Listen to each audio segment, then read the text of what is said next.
মিলাদুন নবী পালন করি, এতে কোনো দোষের কিছুই। তবে মনে রাখবেন, রবিউল আউয়াল মাসের দাবি হচ্ছে নবীর মিলাদ। সুবহানাল্লাহ কোন। মনে রাখবেন, সিরাতুন নবী হচ্ছে 63 বছরের জিন্দেগি, আর আমার নবীর মিলাদ হচ্ছে হাজার হাজার হাজার বছরের জিন্দেগি। সুবহানাল্লাহ কোন।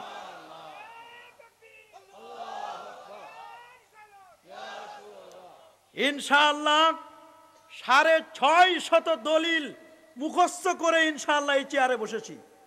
650 দলিলের আলোকে যে আয়াতের তাফসীর আমি আপনাদের সামনে করব, তার আলোকে ইনশাআল্লাহ পবিত্র ঈদে মিলাদুন নবীর উপর আমি আলোচনা করবার ইচ্ছে পোষণ করছি।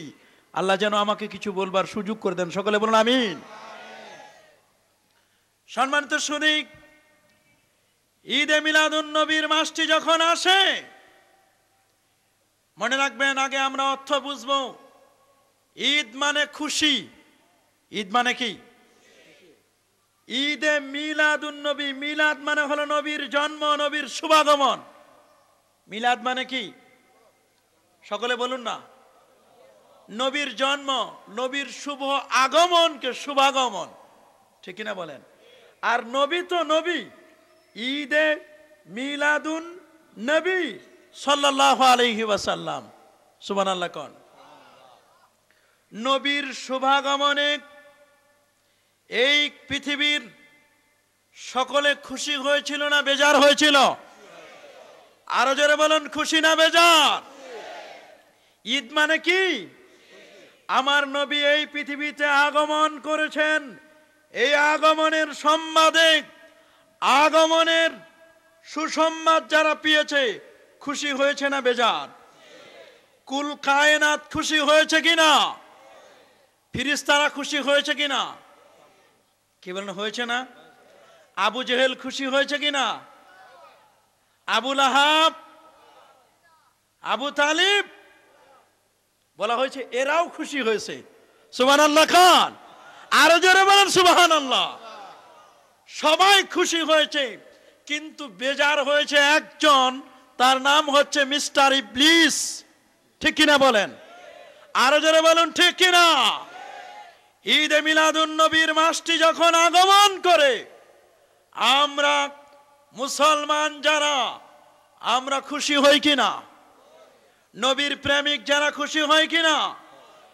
কিন্তু বেজারও একদল, অ্যালার্জি একদলের সৃষ্টি হয় কিনা? একদলের অ্যালার্জি হয় না? হয় কিনা? ঈদে মিলাদুন নবীর কথা শুনলে ওরা বলে, বছরে ঈদ হলো দুইটি। কয়টি? ঈদুল আজহা আর ঈদুল ফিতর। এই দুই ঈদ ছাড়া আবার ঈদ আসলো কোথা থেকে? কত বেকুবের দল, কত কম জ্ঞান থাকলে এ ধরনের মন্তব্য, এ ধরনের কটূক্তি করতে পারে? কোরআন, সুন্নাহ, ইজমা, কিয়াস সম্পর্কে কত কম জ্ঞান থাকলে এ ধরনের কটূক্তি, এ ধরনের মন্তব্য, এ ধরনের কনসেপ্ট তারা করতে পারে? ঠিক কিনা বলেন? সম্মানিত সুধী, ওরা বলে বছরে ঈদ হলো দুটি, কিন্তু আমরা বের করেছি বছরে ঈদ হলো 136টি। আর যারা বলেন সুবহানাল্লাহ। বছরে ঈদ কয়টি? তবে শরীয়তে দুটি ঈদ আমরা পালন করি, ঈদুল আজহা, ঈদুল ফিতর। এটা কে না জানে? সকলে জানে কিনা? আরে জোরে বলুন, জানে কিনা? অত্যন্ত আশ্চর্যের বিষয়, সমাজের মধ্যে ফিতনা ফাসাদ তৈরি হয় জ্ঞানের কমতির কারণে। ঠিক কিনা বলেন? কোরআন হাদিসে তেমন কোনো ইখতিলাফ নেই, ইখতিলাফ শুধুমাত্র না জানার কারণে। ঠিক কিনা বলেন? তবে ইখতিলাফ হবে। আল্লাহর হাবিব তা 1450 বছর আগে এই তথ্য দিয়ে গেছেন, নবীজি ভবিষ্যৎবাণী করেছেন। এই হাদিসটি রয়েছে মাসনাদে ইমাম আহমদের মধ্যে, এই হাদিসটি রয়েছে তিরমিজি শরীফে, হাদিসটি আছে বাইহাকিতে, হাদিসটি আছে ইবনে মাজায়, এই হাদিসটি রয়েছে আবু দাউদ শরীফে, এই হাদিসটি রয়েছে মিশকাতুল মাসাবির বাবুল ইতিসাম বিল কিতাবি ওয়াস সুন্নাহ, তার 32 থেকে 33 পৃষ্ঠার মধ্যে হাদিসটি আপনি পাবেন। হাদিসের রাবি আনিল ইরবাদ ইবনে সারিয়াতা রাদিয়াল্লাহু তাআলা আনহু আন্নাহু قال صلى بنا رسول الله صلى الله عليه وسلم ذات يوم ثم أقبل علينا بوجهه فوازنا موعظة بليغا زرفت منها العيون ووجلت منها القلوب فقال رجل يا رسول الله كأن هذه موعظة مؤدي فأوصنا يا رسول الله قال أوصيكم بتقوى الله والسمع والطاعة وإن كان عبدا حبشيا فإنه من يعش منكم بعدي فسيرى اختلافا كثيرا فعليكم بسنتي وسنة الخلفاء الراشدين المهديين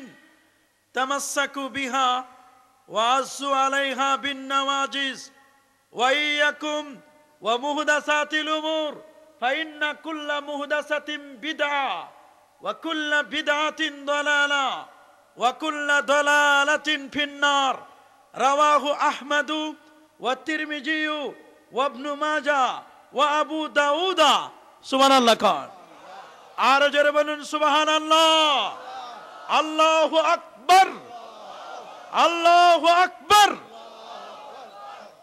এই দীর্ঘ হাদিসের মধ্যে আল্লাহর নবী বলেছেন, আমার ইন্তিকালের পরে শেষ মুহূর্তে অনেক অনেক ইখতিলাফ তোমরা দেখতে পাবা।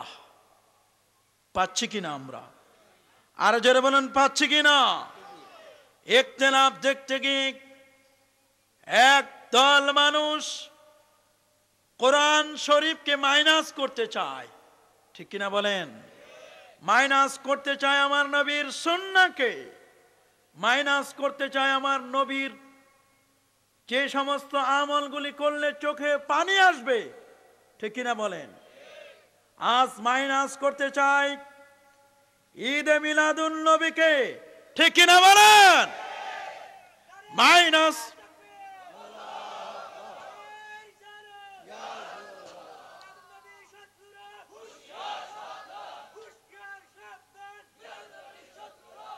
মাইনাস করতে চাই তারাবির নামাজের মতো একটি গুরুত্বপূর্ণ নামাজ, এর 12 রাকাতকে মাইনাস করতে চায়।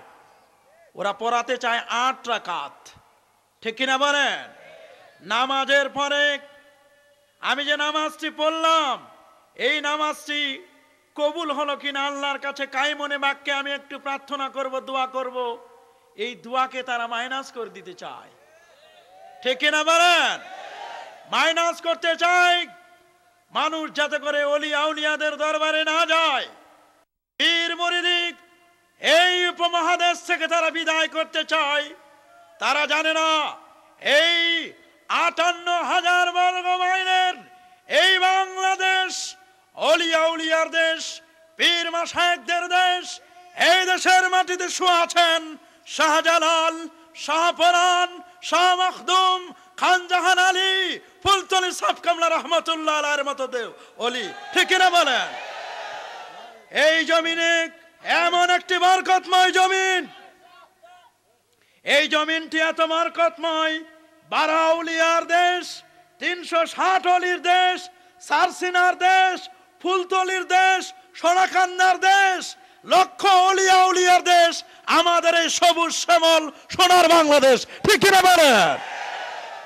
এই দেশের মাটি থেকে আমার নবীর ঈদে মিলাদুন নবীকে কখনো মুখের ফু দিয়ে বন্ধ করা যাবে? কেউ যদি বন্ধ করতে চাই আমরা কখনো তা মেনে নিব? আর যারা বলেন মেনে নিব। সম্মানিত শুধু মুখের কথা নয়, আমরা আজকে দলিল শুনবো। মুসলমানের দলিল হলো 4টা। সকলে বলুন কয়টা? আর যারা বলুন। নাম্বার 1, মুসলমানের দলিল গ্রহণ করবে সর্বপ্রথম কোরআন থেকে, ঠিক কিনা বলেন? তারপর কোরআনে যদি কোনো বিষয়ের সমাধান না পাওয়া যায় তাহলে দলিল খুঁজবে মুসলমান নবীর প্রায় 30 লক্ষের মতো হাদিসে, ঠিক কিনা বলেন? কোরআনেও নাই, হাদিসেও নাই, তাহলে খুঁজবে ইজমাই উম্মাহ। তাও যদি না থাকে তাহলে খুঁজবে কিয়াস ইস্তিহসানের মাধ্যমে যে কাজটি করলে মুসলমানের মধ্যে কল্যাণ হবে, ঠিক কিনা বলেন? এই চারটি দলিলের আলোকে কোনো মাসআলা যদি সাব্যস্ত হয় আমরা তা মেনে নিব কিনা? কি বলেন, নিব না? নিব কিনা? অতএব এই দেশ থেকে মাইনাস করতে চায় কবর জিয়ারতকে, ঠিক কিনা বলেন? এই দেশকে ওরা বলেন পীর মুরিদি মানে শিরক, ঠিক কিনা বলেন? পীর মুরিদিকে যারা মুশরিক বলে, শিরক বলে,